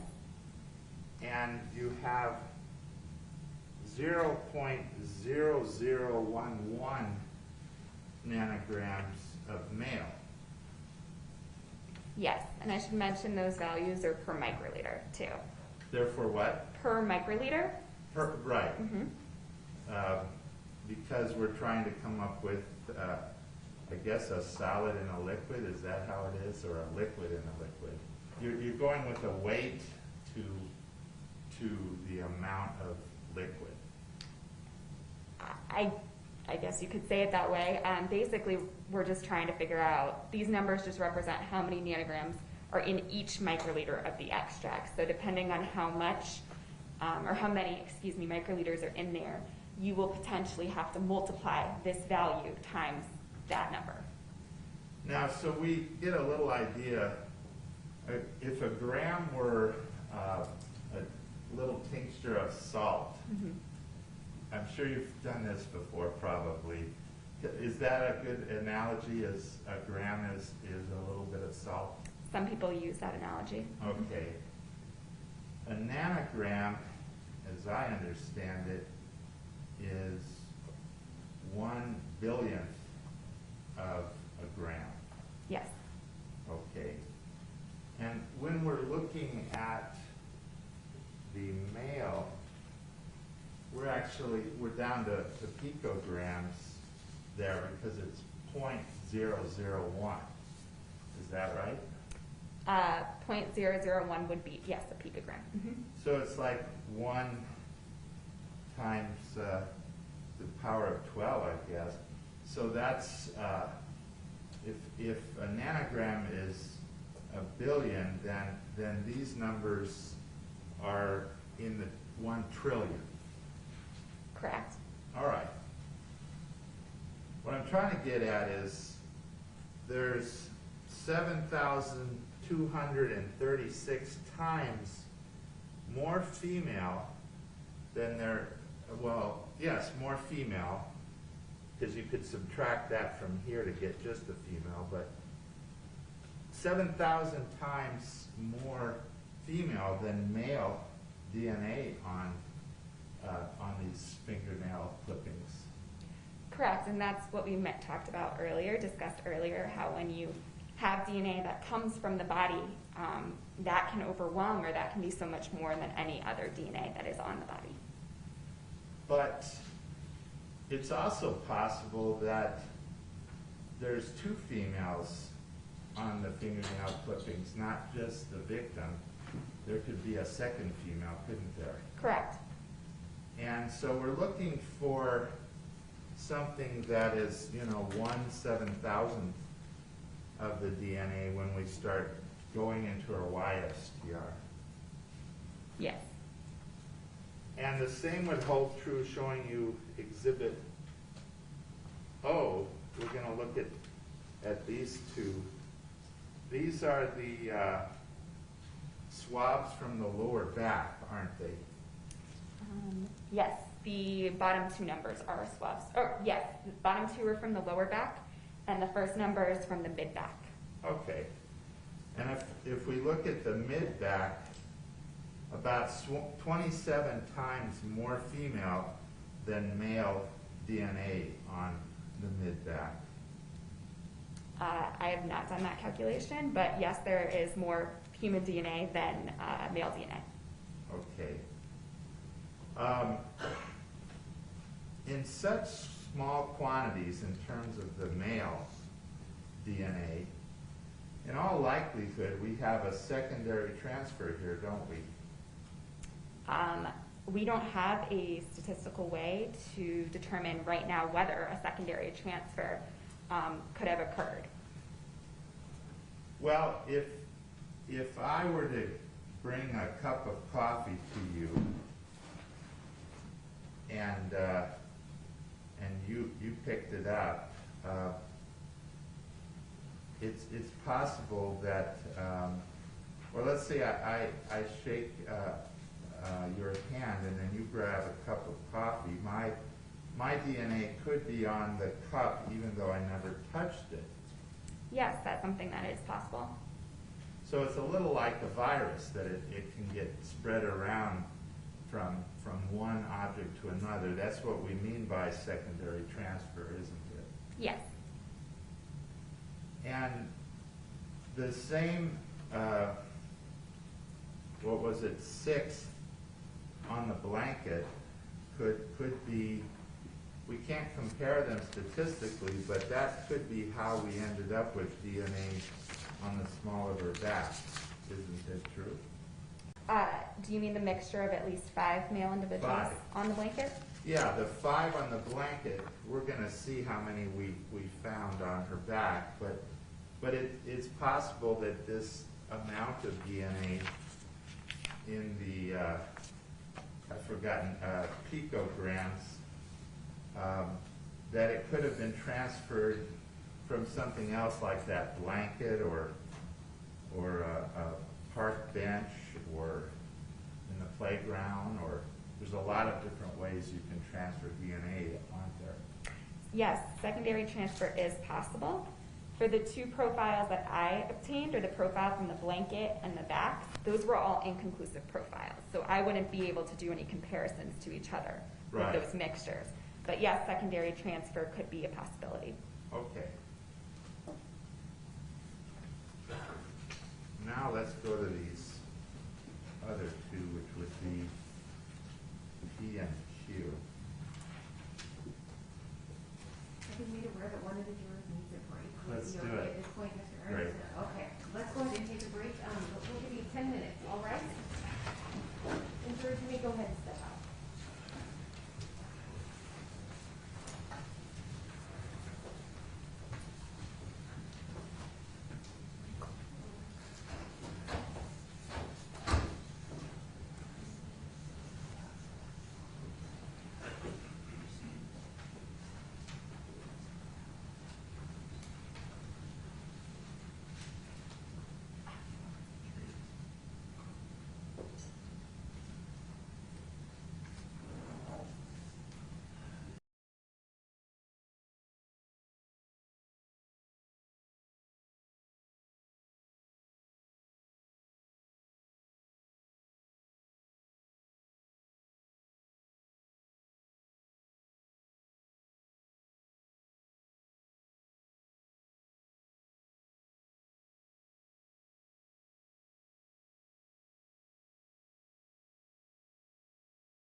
video, during the break, I brought up exhibits P and Q for you. Are those the electropherograms of 1781.01 and .02? They're one page of the electropherogram. There is a second page for both of these that is not here. Okay. So we're just looking at the first half or so of the DNA printout, if you will. Okay. Do you agree with that? For 81.01, that would be the second page of the electropherogram. And for 81.02, that is the first half of the electropherogram. Okay. I'd move P and Q into evidence. No further objection. P and Q will be admitted. So, as I understand it, now these are the same two, they come from the lower back swabs, is that right? These were extracts from the lower back. Right. And I think these are the same two that we looked at yesterday from the state lab. Starmix is more sensitive than the testing, maybe more sensitive than the testing that the state lab did. Is that your opinion, or? Starmix doesn't apply to these samples. These are YSTR profiles. Okay. So Starmix helps to resolve complex mixtures, but it is not used for YSTR profiles. This is the PowerPlex. This is PowerPlex Y23, which is more sensitive, is one of the most sensitive YSTR kits that's available right now. It's state of the art, isn't it? It's one of the newer kits. Now, if your findings are different, that doesn't mean that what the state lab did was wrong or invalid. It just means you have a more sensitive test. Would you agree with that? I would. And I wanted to look, if I may publish, Judge, I wanted to look at just one of the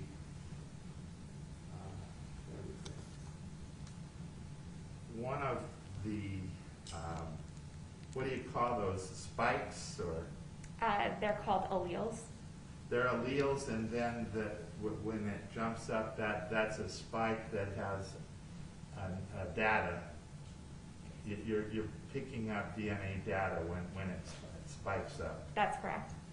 All right, and so on this, we're looking at the 01, and we're looking sort of towards the end of the DNA, what comes out of the machine from the DNA strand. Is that correct? We are looking at the data that comes out of the genetic analyzer, yes, the Okay. DNA profile that's generated. Now, what we see here is 4 spikes that came from that particular allele.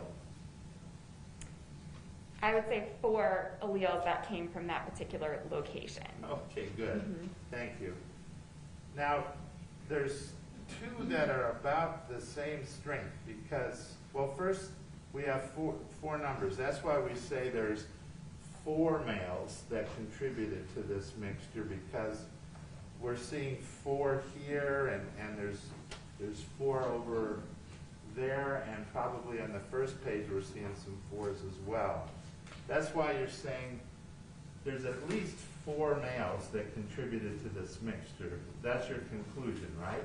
That is.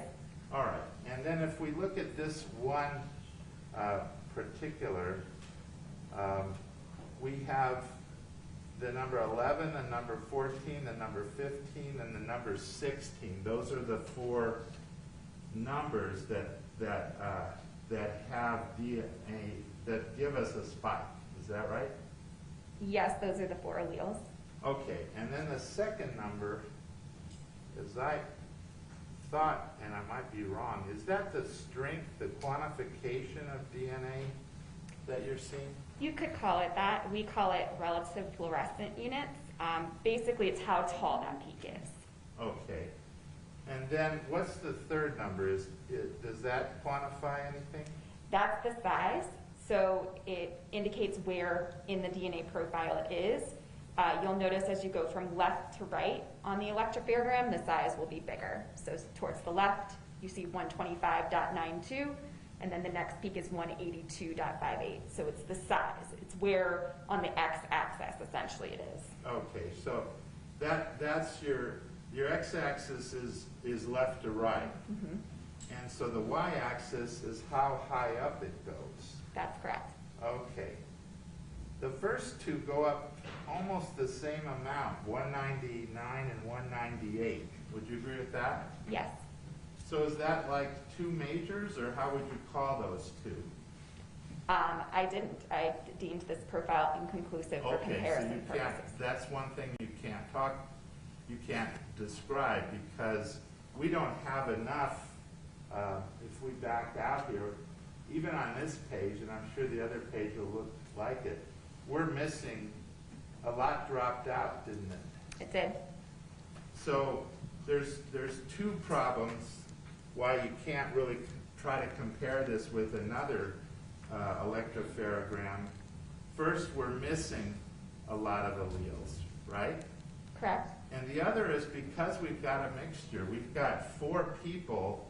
We don't know if this person left this one, or maybe this one left this. We don't know who's leaving which items of DNA. We can't marry one of the 4 to each one.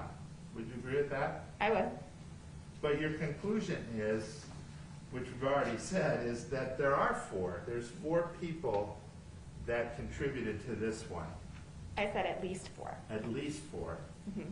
And then on the other one, 0.02, your opinion is that there's at least 2 there. That's correct. All right. Now, how long does DNA stay on a person? On a item, Well, an item. It could be a person or a piece of cloth or a knife or anything. there's no way to determine exactly when DNA is deposited on an item. We process cold cases from the 70s and 80s and are still able to get DNA. My previous employment was working for the Armed Forces DNA Identification Lab, identifying fallen soldiers. So that was from World War I, World War II, and we were still getting DNA back then. So you can't, DNA has no timestamp, I should say. Thank you. That's all I have. Thank you. Redirect? Yes, sir.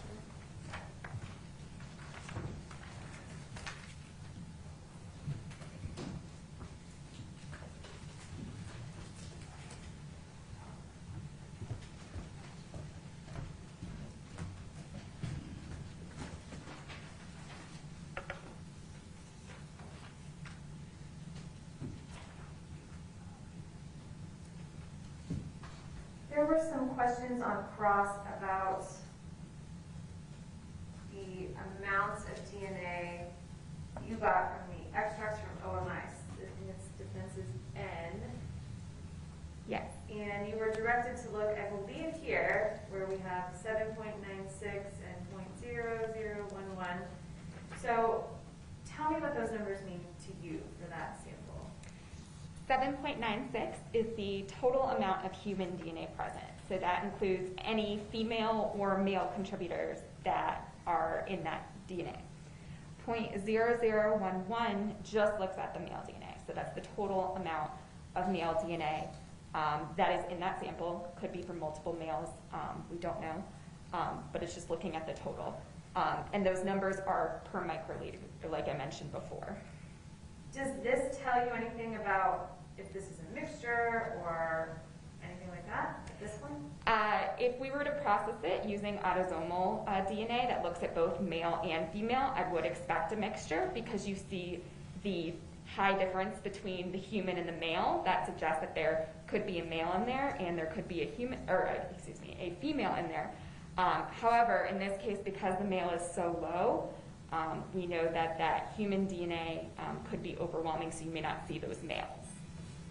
And this number, these are from OMI. These are from the extracts from her body. Do we know which one this is? .07 was the extracts from the right hand fingernail clippings. And have you seen photos of how Victoria's hands and arms were when she was found? I do not recall. If her hands and arms were saturated with her own blood, would that make sense to you looking at these numbers? Yes, that could be an explanation. So when you were asked if this means that maybe there's two females, it's also possible or even maybe probable that if someone's hands or fingernails are saturated in their own DNA that you could get a number just like that? That could be possible. And we've looked at this, like, we've heard that this is really low. These numbers only sort of even make sense to me. These are very low amounts. Are you still able to get, I'm seeing this male column, are we still able to get reliable results here? Yes, it's possible. When we did our validation study for that PowerPlex Y23 kit, that's when we established those cutoffs like I talked about earlier. And anything below that cutoff, we would not forward for YSTR. So all of these we were able to forward for Y testing. DNA in general is little, right? Yeah. So these numbers are sort of, is this a normal set of numbers? This isn't anything extreme? It's above what our cutoff would be to use our kits.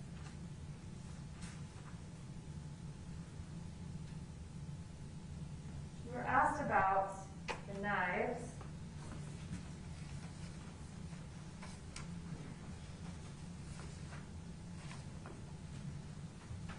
Let's take a look at 323, which is 1834F.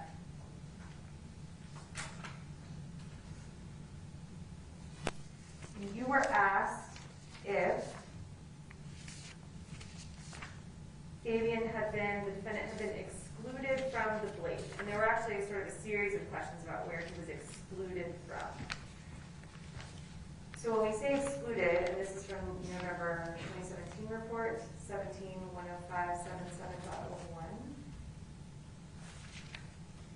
Did you find the source for the DNA on that blade? From the blade of the item, that DNA profile did match Victoria Martens. So this wasn't a mixture where he was excluded from a mixture. Everybody but Victoria was excluded. Is that fair? Correct. The other three individuals were all excluded. So Jessica Kelly was excluded. Yes. And Michelle Martin was excluded. Yes. And on the handle, I believe that was the second sample from January 2018. Yes. You swabbed this. Tell me where your second sample is. I believe you swabbed the handle. Yes, the handle area. And I believe you were asked if the defendant was excluded from the handle. Is that fair? I can't say anything in regards to that, except for there was at least one male contributor, and it was inconclusive, so I was not able to do any comparisons. Now, talking about the other knife, 1834A, which you analyzed in January 2018, you were also asked, fairly so, if the defendant was excluded from the swab of the entire handle. Who else did you exclude from the swab of the handle? I was able to exclude Michelle Martens and Jessica Kelly.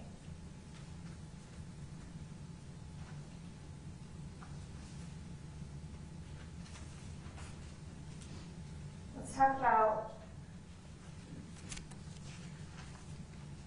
the hand wipes container. You were also asked some questions about, I believe you're asking questions about excluding the defendant or not finding the defendant. Let's talk about when you processed the extract. That was November of 2017. Did you find Y DNA on that, out of that extract, I should say?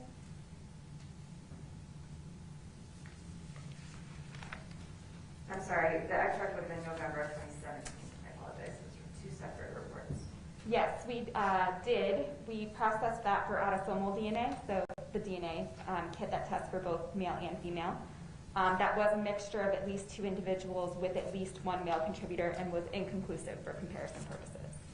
And I'm going to just publish 324 and zoom in a little bit. These are the results from the hand wipes container. So looking at going to your January 2018 reports where you did the swab of the exterior lid, you were able in Starmix to find strong support that Fabian was not a contributor. Who else was not a contributor with strong support? There was very strong support for the proposition that Jessica Kelly was also not a contributor to the DNA profile. And then looking at the yellow strap. For this, Fabian and Michelle were excluded as contributors, and there was extremely strong support for the proposition that Jessica Kelly was not a contributor to the mixture.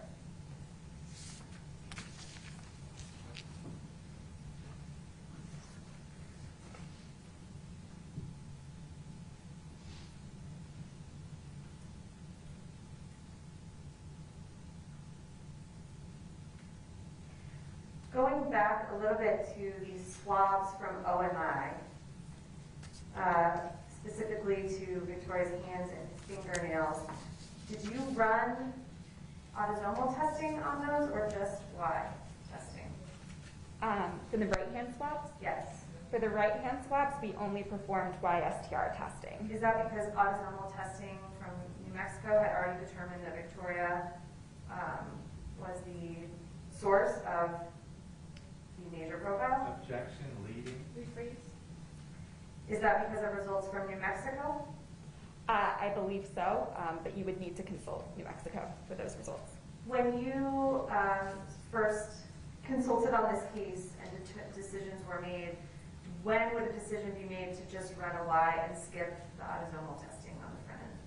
Usually those decisions are made up front, especially with receiving extracts. Typically, the laboratory would have performed all of the DNA testing that their laboratory was able to. So at that point, it would be evaluating anything additional that that laboratory could not do. Going to Victoria's jumper, I'm going to show you stage 40. This has already been admitted. Does that look like the jumper you remember?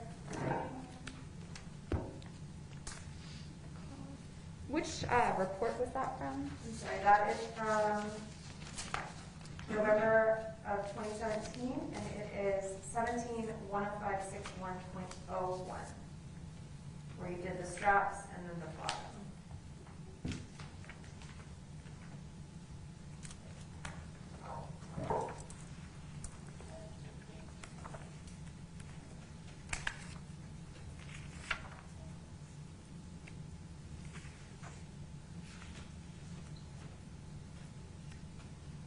Yes, the jumper was described as blue with green polka dots and denim. So this jumper, when we talked about it on direct, was an attached piece, correct? I believe so. So let me ask this question. Would it be easier to transfer DNA through clothing or directly onto someone's skin? To their skin, I mean. Is it easier, if DNA is found, we're talking, let's just be clear, we're talking about her back. If DNA is found on her back, would it be easier for that DNA to be deposited directly to her skin or through her jumper? I would expect it to be direct transfer to be easier. Now, is it fair to say that the more contact you have with people, let's say throughout the day, let's say you're out, you're seeing relatives, you're talking to people, you're touching things, would you expect possibly to have some transfer on your hands? It could, it's a possibility. And then we talked about secondary transfer. If I have DNA on my hands from being out, buying things at stores, seeing relatives, would it be easier for me to deposit DNA onto someone's skin through their clothes or directly on their skin? I would expect always direct contact to be more likely, but we really don't have like a statistic in place to support that hypothesis. Let's talk about the knife a little bit, or knives in general a little bit more. We talked about this knife, 1834F, which is DNA Lab 10577. In a hypothetical, if someone was holding the handle of the knife and using it for a long time, so lots of pressure, let's say you're cutting something, would you expect DNA from their hand to be on that knife? That's reasonable. Would you expect a different result if the knife were cleaned? Cleaning does destroy DNA, so it's possible that if someone handled an item and it was cleaned, it's possible you would not find their DNA.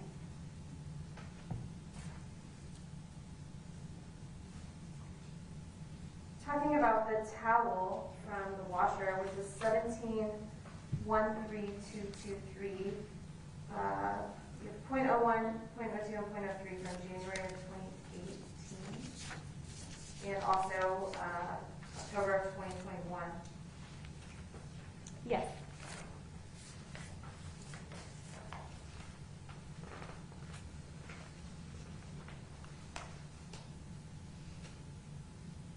I'll show you this page of 324.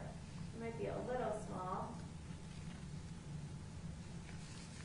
On that first sample, which was the possible blood stain, on the top of the towel, Yes. we have very strong support that the defendant is a contributor to the mixture. And we have, was anyone excluded from this before you did Starmix? Jessica Kelly was excluded as a contributor. So was she even included in the propositions? No, she was not. Why not? I was able to exclude her looking at the DNA types in the mixture and comparing them into her profile. I was able to exclude them on my own without using the software. So you already know before you run Starmix, she's not in there. Correct. Looking at the second sample, was Jessica Kelly excluded again before you ran Starmix? Yes, she was. And then there were some questions about the blood on the towel, or your sample number 3. There was a question about if the defendant was excluded from sample .03. Whose blood was that? The DNA profile from that sample matched Victoria Martens. So we've excluded not only the defendant, but Michelle and Jessica Kelly. Correct.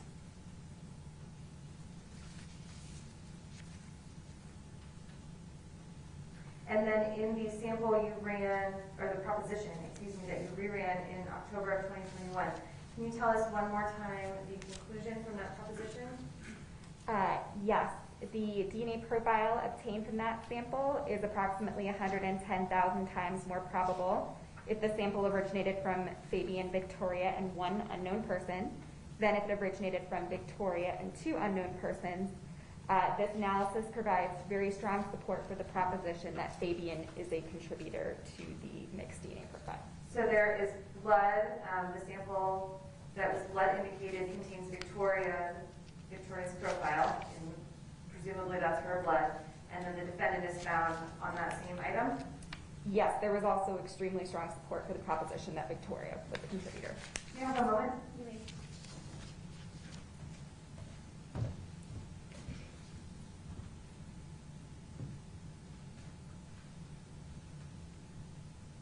We have no further questions, Your Honor, from Ms. Subadu. All right, may she be excused? She may. All right, you may step down, thank you. Thank you. So instead of bringing in one witness for about 15 minutes, we're gonna go ahead and take a lunch early, but before we do that, I just wanted to talk to the jury real quick. If we could turn off the live stream and the Zoom, please.